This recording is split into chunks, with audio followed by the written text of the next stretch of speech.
gran amiga Marta Michelle de Buena Gente. La verdad que yo la paso bien contigo, Marta. Muchas gracias, bienvenida, igual. hiciste falta, pero es que la semana pasada tenemos un programazo especial, ¿verdad?, contra el maltrato infantil. Pero vamos a hablar acá de las actividades. Una vez se está organizando cumpleaños. Yo, por ejemplo, estoy organizando el cumpleaños de mi novio y tengo un límite de espacio de 60 personas y tuvimos que hacer una lista, ¿verdad?, para cumplir y tener a los más cercanos.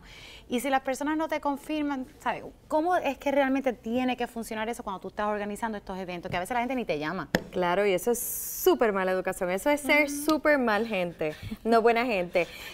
Primero, ¿podemos hablar de tu novio con nombre para ser propio?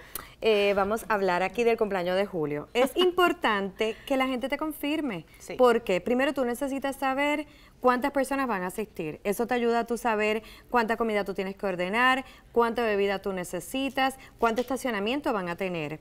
Hay muchas personas incluso que dicen, yo no voy a ir, así que no tengo ni siquiera que llamar o escribir. No, es importante llamar y escribir para decir, no voy. ¿Por qué? Porque quizás tú tienes una lista de 60 personas, pero tienes 10 adicionales que te encantaría invitar, pero no te caben en el sitio. Al tú saber quiénes no van a asistir. Pues tú agregas a alguien más en esa listita. Claro, puedes agregarlos, exacto, eso es importante. Lo otro es esas personas que rápido contestan. Eso pasa mucho ahora, como ya las invitaciones son en estos mecanismos por computadora. La gente es tan sencillo decirle que sí o tan sencillo decirle que no, que rapidito contestan, sin haberlo pensado, sin haber mirado si de verdad pueden ir. Y en realidad, si no van a ir, no deben contestar que sí, porque obviamente pues eso tiene un impacto económico. Eso pasa mucho, que dicen actividad. Que van y después al final, al cabo no llegan. Sí, hay personas que me preguntan, bueno, es que yo dije que sí voy, pero de repente me surgió algo y no puedo ir. Pero pues, tú llamas, en ese caso tú llamas a la persona.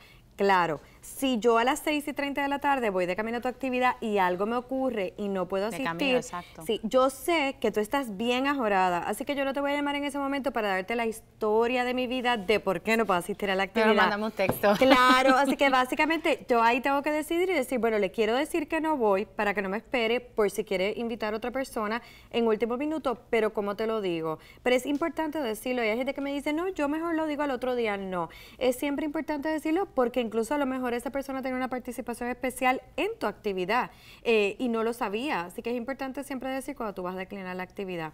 Hay que ponerle fecha a las confirmaciones. ¿Cómo que fecha las confirmaciones? Bueno, tú quieres que te confirmen el cumpleaños de Julio, que yo espero que no sea sorpresa porque la dañamos si es sorpresa. No, con él no se pueden hacer sorpresas. Si es tal fecha, que no lo vamos a decir para no hacerlo tan público, tú quieres que la persona te confirme 4 o 5 días antes para que te dé tiempo a tú coordinar tu actividad y también saber yo estoy si pidiendo puedes... desde ya que me confirmen. Claro, pero por eso es que yo en mis invitaciones pongo, por favor, confirmar en o antes de tal día.